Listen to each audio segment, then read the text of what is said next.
अमित, एक quiz time. जी पूछिए। अच्छा मुझे ये बताइए कि साबुनदानी में क्या होता है? साबुन। Very good. मसालदानी में क्या होता मसाले। है?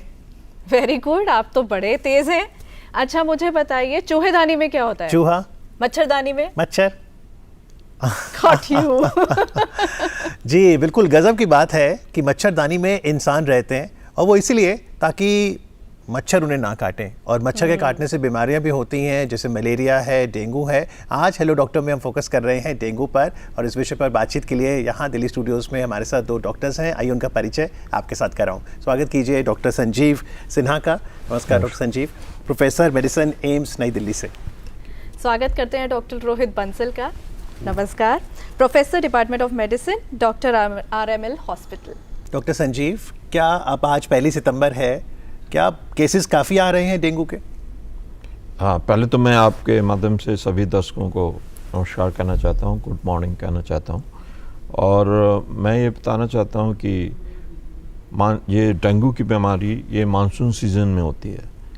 तो ये जो है आजकल हम लोग जनरली जब मानसून शुरू होता है और अक्टूबर के एंड तक ये बीमारी रहती है। और अभी जैसा आपने पूछा कि पेशेंट आ रहे हैं, तो मैं बताना चाहूँगा कि काफ़ी पेशेंट आ रहे हैं। और ये जो बीमारी है डेंगू फीवर की, ये 3 तरह से हम डिवाइड करते हैं। एक माइल्ड फॉर्म होता है, एक मॉडरेट फॉर्म होता है, एक सीवियर फॉर्म होता है। माइल्ड फॉर्म में जो होता है पेशेंट को हाई ग्रेड फीवर होगा 103, 104 डिग्री, और उसके साथ चिल्स हो सकते हैं, हेडेक होता है, आँखों में पेन होने लगता है, जॉइंट पेन होता है, मसल्स पेन होता है। तो ये तो माइल्ड फॉर्म में होता है। फिर अगर पेशेंट थोड़ा ज़्यादा सिक हो जाता है तो उन पेशेंट को साथ में वोमिटिंग होने लगती है, पेट में दर्द होता है और लूज मोशन होने लगते हैं, साथ में ब्लड प्रेशर लो हो जाता है बिकॉज ऑफ डिहाइड्रेशन। तो इन पेशेंट को मेरी तरफ से ये एडवाइस होगी, जैसे इस तरह के सिम्टम्स आते हैं आपको और लगता है कि आपको मच्छरों ने काटा है, तो आप तुरंत अपने नियर बाय डॉक्टर्स को दिखाएं और उनकी राय से इलाज करवाएं। Doctor Rohit, malaria, chikungunya, dengue, तीनों ही चीज़ मच्छर काटने से होती हैं, तीनों ही बीमारियां, लेकिन फ़र्क क्या है? फ़र्क है जीवाणु का, कि मच्छर के अंदर कौन सा जीवाणु है जो कि काटने से ह्यूमन की बॉडी में, ब्लड में वो रिलीज़ हो रहा है। तो जो जीवाणु है, मलेरिया का अलग जीवाणु है, डेंगू का अलग जीवाणु है, चिकनगुनिया का, लेकिन माध्यम है कि मच्छर के काटने से। जी, मच्छर भी अलग टाइप के हो सकते हैं, लेकिन अगर अमूमन जो जीवाणु का है वो फ़र्क है मेन। जी, क्योंकि मलेरिया एनोफिलीज है और इसका डेंगू का अलग है। डेंगू का अलग है, Aedes aegypti. Aedes aegypti. Maharashtra चलते हैं अपने पहले कॉलर के पास। हेलो, गुड मॉर्निंग, अपना सवाल पूछिए। Good morning all of you. जी नमस्कार। नमस्कार। मेरा सवाल ये है कि मतलब जो डेंगू होता है वो तो मच्छर से होता है, तो मच्छर से बचने के लिए क्या क्या उपाय हो सकते हैं घर में? जी डॉक्टर साहब, घर में कैसे हम उपाय करें कि मच्छर ना पनपे? हाँ, ये बहुत अच्छा क्वेश्चन है आपका। और मैं बताना चाहूँगा कि जो डेंगू का मच्छर है एडिस इजिप्टाई, ये घर के अंदर ही पैदा होता है, घर के आसपास और अंदर ही पैदा होता है। जैसे ये कूलर है, कूलर के पानी में हो जाएगा, अगर आप उसको चेंज नहीं करेंगे फ्रिक्वेंटली तो उसी में मॉस्किटो ब्रीड हो जाती है और ये आगे फैलाते हैं मच्छरों को। गमले हैं, टायर्स हैं, टूटे फूटे बर्तन हैं जो छत पे पड़े रहते हैं, इस तरह की चीज़ें हैं जो इसमें पानी इकट्ठा हो जाता है बारिश का, और फिर उसी में मच्छर पैदा हो जाते हैं। तो हमें बहुत ही सावधानी बरतनी है कि हम इन सब चीज़ों को पहले तो हटा दें घर से, अगर वो यूज़ नहीं कर रहे हैं। और अगर जैसे गमलों में पानी आप डाल रहे हैं तो हफ्ते के हफ्ते चेंज करते रहें, या उसमें मिट्टी का तेल डाल दें जिससे कि पनप नहीं पाए मच्छर उसमें। तो ये ध्यान रखने की बात है। डॉक्टर, क्या डेंगू के जो सिम्टम्स होते हैं बहुत जल्दी आसानी से पता चल जाते हैं या समय लगता है दिखने में? देखिए, डेंगू का जो बुखार है वो अमूमन मौसमी बुखार की तरह ही होता है, बहुत कुछ फ़र्क नहीं होता। इसमें भी तेज़ बुखार मिलता है, लेकिन जो कुछ सिम्टम्स हमको ये सजेस्ट करते हैं कि वो डेंगू हो सकता है, तो तेज़ बुखार के साथ ठंड लगना, या फिर बदन में बहुत तेज़ दर्द होना, जैसे डॉक्टर साहब ने बताया आँखों में दर्द होना, ये शरीर पे अगर रैश आ जाते हैं, लाल रंग के रैश या चकत्ते आ जाते हैं, तो ये कुछ साइंस हो सकते हैं कि पेशेंट को डेंगू हो सकता है। जी, डॉक्टर साहब गौरव शुक्ला हैं इस समय फोन लाइन पर दिल्ली से। गौरव जी, सवाल पूछिए। हेलो हेलो जी जी, गुड नमस्कार। मॉर्निंग। डॉक्टर साहब से मैं एक सवाल पूछना चाहता हूँ कि डेंगू जब होता है तो मरीज का प्लेटलेट्स बहुत तेजी से नीचे गिरने लगता है और ऐसी स्थिति में उनको प्लेटलेट्स चढ़ाने के लिए रिकमेंड किया जाता है, तो लगभग कितनी मतलब काउंट कितनी नीचे गिर जाएगी तब प्लेटलेट्स चढ़ाने की जरूरत पड़ती है, इसके बारे में कुछ बताइए डॉक्टर साहब। डॉक्टर साहब, देखिए, ये क्वेश्चन जो आपने पूछा है ये इसलिए इम्पोर्टेंट है क्योंकि डेंगू को जब बात होती है तो प्लेटलेट्स की बात होना ही जरूरी होता है। जी। प्लेटलेट एक तरीके से शरीर की कोशिकाएं होती हैं जो कि खून का अगर रिसाव होने लगे तो उसको रोकने में सहायक होती हैं। जो डेंगू का वायरस है, जब ये बॉडी पर अटैक करता है तो प्लेटलेट्स की संख्या कम हो सकती है। सब केसेस में ये कम नहीं होती। अच्छा। इनफैक्ट देखा गया है कि जो ज़्यादातर डेंगू के केसेस होते हैं वो एसिम्प्टोमेटिक होते हैं। कुछ परसेंटेज ऑफ केसेस होते हैं जो कि फीवर के साथ प्रेजेंट करते हैं, लेकिन उनमें भी ज़रूरी नहीं है कि हर केस में प्लेटलेट्स कमी हो। तो 10 से 20% केस ऐसे होते हैं जो क्रिटिकल फेज में आते हैं जहाँ पे प्लेटलेट्स डाउन होने शुरू होते हैं। इनका कोई एब्सोल्यूट लेवल नहीं होता कि जैसे नॉर्मली हमारी 1.5 लाख से 4.5 लाख तक प्लेटलेट्स कोशिकाएं शरीर में होती हैं। कुछ लोगों में गिरेगा तो 1 लाख गिर के बंद हो जाएगा, कुछ में 80,000 तक गिरेगा और नहीं गिरेगा, कुछ केसेस में ज़्यादा भी गिरता है। जो इनका दूसरा सवाल था कि कितने लेवल पे हम प्लेटलेट ट्रांसफ्यूजन करते हैं, जी। तो इसका भी कोई ऐसा एब्सोल्यूट लेवल नहीं है।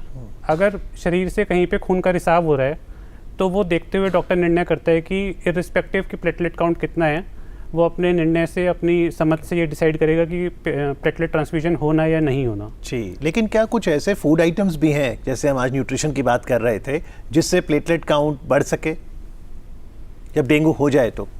देखिए, ये हैं फ्रूट आइटम हैं, जैसे अभी हम लोग ने देखा आयुर्वेद में भी डिस्कस किया, तो लोग कहते हैं कि पपीते और कुछ तरह इस तरह के और भी फ्रूट आइटम है, पर जो मेन चीज़ है जो साइंटिफिक एविडेंस के साथ है वो कहते हैं फ्लूइड थेरेपी। अच्छा। Fluid therapy is very important, क्योंकि पानी जो है वो वैसे से निकल के एक्स्ट्रा स्पेस में चला जाता है, एक्स्ट्रा वेसिकुलर स्पेस में चला जाता है, तो उसको मेंटेन करने के लिए आपको फ्लूइड लेना पड़ता है। अदरवाइज आपको डिहाइड्रेशन हो जाएगा, हाइपोटेंशन हो जाएगा, और साथ में प्लेटलेट की थेरेपी के लिए भी हम तो फ्लूइड थेरेपी में पानी, नींबू फ्लूइड पानी, थेरेपी में आप पानी ले सकते हैं, लेमन वाटर ले सकते हैं, कोकोनट वाटर ले सकते हैं, जूसेस ले सकते हैं। चाय कॉफी नहीं ज़्यादा? चाय अपना अगर नॉर्मल जैसे हम लोग लेते हैं उतना ले सकते हैं, और साथ में ध्यान रखें कि हाई प्रोटीन डाइट लें ओके। और सीजनल फ्रूट्स लें, ग्रीन वेजिटेबल्स लें, तो Okay. ये दिस विल हेल्प यू। जी। डॉक्टर, ये डेंगू शॉक सिंड्रोम ये क्या होता है? डेंगू शॉक सिंड्रोम ऐसा होता है कि जब डेंगू वायरस सीवियर हो जाता है तो उस केस में जैसे सर ने बताया एक्स्ट्रावास्कुलर लॉस होता है, यानी कि कहने का मतलब जो हमारी रक्त की नालियाँ हैं वहाँ से जो प्लाज्मा है वो लीक होकर हमारे टिश्यूज़ में चला जाता है। तो जो हमारा सर्कुलेटिंग ब्लड वॉल्यूम है, ये जो हमारी नालियों में जिससे हमारा ब्लड प्रेशर मेंटेन रहता है, वो कम हो जाता है। उसकी वजह से पेशेंट का ब्लड प्रेशर कम होने लगता है। तो इसी को डेंगू शॉक सिंड्रोम बोला गया है। जी। तो इसका ट्रीटमेंट क्या रहता है? इसका ट्रीटमेंट फिर हम लोग फ्लूइड थेरेपी देते हैं। अगर Okay. जो लोग ओरल ले सकते हैं, तो अगर शॉक की स्थिति नहीं हुई है तो ओरल से ही जो हमने ओरल लिक्विड्स लिए हैं उसी से कंट्रोल हो जाता है। लेकिन अगर शॉक की स्थिति बन गई है तो फिर हॉस्पिटलाइज करके उनको इंट्रावीनस हम जो है नॉर्मल सलाइन या बाकी सारी फ्लूइड्स थेरेपी हम इंट्रावीनस देते हैं। जी, लेकिन ऐसे बहुत कम केसेस हैं। क्या आप कहेंगे अधिकांश केसेस डेंगू के अपने आप समय के साथ घर पर रहने से ही ठीक हो जाते हैं? बिल्कुल, देखिए मैं अभी आपको साइंटिफिक वे में बताता हूँ, जी। जिससे कि हमारे सारे दर्शक समझ जाएं इसको। तो आप देखिए क्या होता है, पहले 3 दिनों में, 3 से 5 दिनों में हाई ग्रेड फीवर होगा, 103-4 डिग्री होगा, तो उसमें हमें क्या करना है, पैरासीटामोल लेना है, पानी खूब पीना है, हाइड्रेट करके रखना है, और अपना ब्लड प्रेशर देखते रहना है कि हमें हाइपोटेंशन ना हो। फिर क्या होता है, 5वें दिन के बाद हमारे प्लेटलेट्स कम शुरू होते हैं, ठीक है, तो प्लेटलेट कम होने लगते हैं, 7वें 8वें दिन तक प्लेटलेट कम होते हैं, फिर इंक्रीज होने लगते हैं। तो ये टोटल ड्यूरेशन जो है 8 to 10 डेज का होता है, और ये नेचुरल कोर्स ऑफ डिजीज़ है, इसमें कोई चेंज नहीं कर तो सकते। ब्लड टेस्ट कब कराना है डॉक्टर साहब? ब्लड टेस्ट हमें NS1 टेस्ट कराने के लिए, जैसे ही आपको पता चलता है और शक है कि डेंगू फीवर है, तो पहले दिन ही NS1 अच्छा। टेस्ट कराइए। NS1 टेस्ट 5 से 6 दिन तक इफेक्टिव रहता है। फिर उसके बाद अगर आपको लगता है कि फीवर 5 दिन हो गए हैं, 6 दिन हो गए हैं, तो हम IgM टेस्ट कराते हैं। ओके। वो अगर पॉजिटिव है तो हम डेंगू कहते हैं। ओके। तो फिर भी ये जो है आपको ध्यान रखने, और 5वें दिन के बाद फ्लूइड जो एक्स्ट्रा स्पेस में चला आता है वो अपनी आपकी स्पेस में वापस आने लगता है, वीनस स्पेस में वापस आने लगता है, तो फ्लूइड ओवरलोड होने लगता है। तो उसमें हमें ध्यान रखना कि ज़्यादा पानी नहीं लेना है जी, अच्छा, अदरवाइज फ्लूइड ओवरलोड हो सकता है। अच्छा, ओके। तो तो और फिर 7वें 8वें 9वें दिन के बाद आपके प्लेटलेट फिर ऊपर आने लगेंगे जी। और नॉर्मल पोजीशन में पहुंच जाएंगे। तो बच्चों में भी सेम इसी तरीके से सिम्टम्स रहते हैं या बच्चों के लिए कुछ खास प्रिकॉशंस बरतने की भी ज़रूरत है? नहीं, ये बच्चों और बड़ों में भेद नहीं करता डेंगू का वायरस, और बच्चे भी इसी तरह से प्रेजेंट करते हैं। सिम्टम्स भी यही रहता है, मैनेजमेंट का जो तरीका है वो वैसे ही रहता है जैसे सर ने बताया। ध्यान देने योग्य बात ये है कि हमको सजग रहना है। सजग इसलिए रहना है क्योंकि बहुत सारे केसेस ऐसे आते हैं कि जब बुखार चल रहा है, बुखार ठीक हो गया, उसके बाद जैसे सर ने बताया कि जब बुखार ठीक होने लगता है तब अमूमन देखा गया है कि प्लेटलेट काउंट घटने लगता है, तो उस टाइम पे हम अपना गार्ड डाउन कर देते हैं। तो हमको सजग रहना है कि आजकल हमारा ये सीज़न है डेंगू का, जी। तो अगर कोई बुखार का मरीज है तो उससे डॉक्टरी सलाह लीजिए। तो डॉक्टर साहब जैसे मानसून से शुरू होता है, अब सितंबर हो गया, कब तक रहेगा ये सीजन डेंगू का? ये जनरली दिवाली से पहले जनरली खत्म हो जाता ओके। है। कुछ लोग ये भी कहते हैं कि दिवाली के धुएं से जो है मच्छर मर जाते हैं। जी। तो ये ब्रीडिंग सीजन। लेकिन जो बच्चों की बात हो रही थी, क्योंकि बच्चे नटखट होते हैं, पार्क में खेलने भी जाते हैं, तो आप हिदायत देंगे कि कपड़े ठीक से पहने? बहुत ही अच्छा क्वेश्चन पूछा है, और ये मैं बताना भी चाहता था कि देखिए ये मच्छर काटने से होता है, हमें मच्छरों से बचाव करना है, और ये दिन के टाइम का मच्छर है अच्छा, जो दिन में काटता है मच्छर, अच्छा, और रात को घर नहीं के अंदर काटता है, अच्छा, और आसपास 500 मीटर घर के आसपास रहता है। तो ये जो है इसमें बच्चों को, पेरेंट्स को मैं सलाह देना चाहूँगा कि अपने बच्चों को कहें कि खेलने के लिए अगर पार्क में जाते हैं तो पूरे कपड़े पहन के जाएं, फुल आस्तीन के पैंट पहन के जाएं, शूज़ और मोजे पहन कर जाएं, और मॉस्किटो रिपेलेंट लगा लें। जैसे आजकल बड़े अच्छे आ गए हैं बच्चों के लिए कि वो आप कपड़े के ऊपर ही अच्छा जी। मॉस्किटो रिपेलेंट लगा लीजिए, कपड़ों के ऊपर ही? हाँ, तो वो इसमें ऐसी आती है कि मच्छर भाग जाते हैं उससे। और डॉक्टर साहब वो जो मच्छरदानी की बात हो रही थी, बड़ी हैरत की बात है कि मच्छरदानी में हम सोते हैं, मच्छरदानी आपको मलेरिया से ज़्यादा बचाव करेगा। डेंगू के लिए आपको डे टाइम में मच्छरदानी की जरूरत नहीं होती है। चलिए गोवा चलते हैं, रिजवाना है फोन लाइन पर। Hello, good hello. मॉर्निंग। हाँ हेलो। जी नमस्कार, अपना सवाल पूछिए। क्या ये डेंगू एक दूसरे को फैलता है क्या? इससे एक को अगर हुआ तो क्या सिर्फ मच्छर काटने से ही होता है? नहीं, इसका जो माध्यम है वो मच्छर काटने से ही होता है। अगर मच्छर का कोई डेंगू का पीड़ित मरीज है तो उससे आपको कोई खतरा नहीं है कि आपको भी डेंगू हो जाएगा। पर डॉक्टर साहब अक्सर देखा गया एक को होता है तो परिवार में सबको हो जाता है। देखिए, ये जो डेंगू का जो मच्छर होता है एडिस इजिप्टिया, इसको नर्वस फीडर कहते हैं।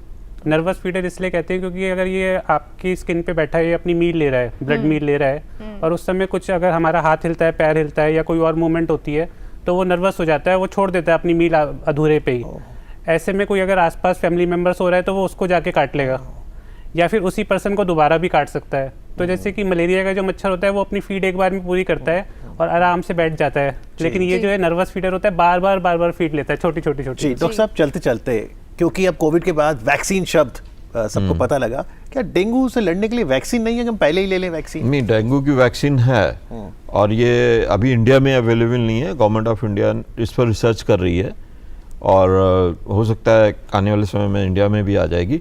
बट ये वैक्सीन फॉरेन में है, और उसमें हम हर एक व्यक्ति को नहीं देते हैं जिन व्यक्ति को पहले हो चुका है डेंगू, अच्छा, और उनका IgG पॉजिटिव है, तो सेकंड एक बार अगर हो चुका है आपको तब वैक्सीन देते हैं। तो डॉक्टर साहब अगर पिछले सीजन और ये वैक्सीन जो है ये साल में 3 डोज दी जाती हैं। अच्छा, तो ये तब फिर कंप्लीट हो जाता है, उसके बाद सुरक्षित हो जाता है पेशेंट। डॉक्टर साहब क्या है ऐसा है कि पिछले मानसून में अगर मुझे डेंगू हुआ था तो मुझे अब ज्यादा वल्नरेबल हूँ, अब भी हो सकता है, जिसको पहले नहीं हुआ उसको जी नहीं बिल्कुल, ये बात सही है अमित जी। ये डेंगू के 4 स्ट्रेन्स होते हैं, 1, 2, 3 और 4।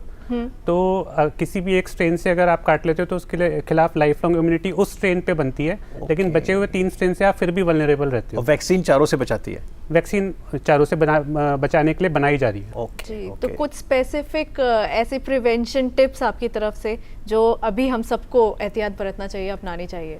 देखिए, ये मौसम ऐसा चल रहा है कि इसमें हर बुखार एक तो डेंगू नहीं है, और तो इसमें अगर डेंगू हो भी जाता है तो बहुत घबराने की बात नहीं है, क्योंकि मोर्टेलिटी देखा गया है कि बहुत कम है, <0.2% है।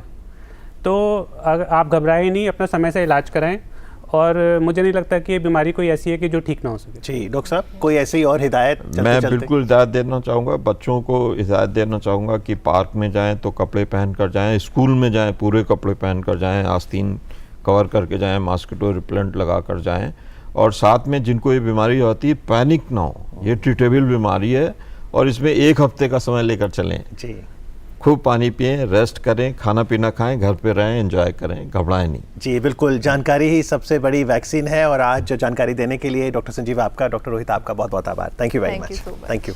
Thank you.